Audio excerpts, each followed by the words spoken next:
আপনার রাশিচক্রে শুক্র ঠিক নেই।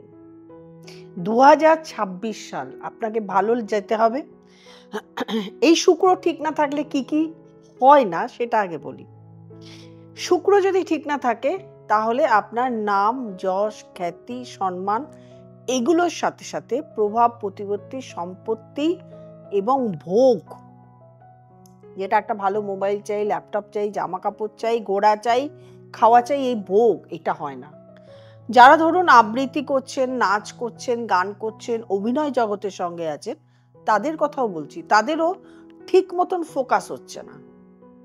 ঠিক মতন জায়গায় ফোকাস না হলে ঠিক মতন জায়গায় পৌঁছতে পারবেন না, চান্স পাবেন না। আপনার কোনো কিছুই অডিয়েন্স আপনাকে নেবে না। অডিয়েন্সকে তো আপনার অ্যাক্টিভিটিগুলো নিতে হবে। এই জন্য আপনাকে কি করতে হবে? শুক্রবার দিন করে দই নেবেন, তার মধ্যে মিষ্টি দেবেন, সেটাকে মেশাবেন, মিশিয়ে প্রত্যেক শুক্রবার করে শিবের মাথায় ঢালুন। আপনার শুক্র ভালো হয়ে যাবে।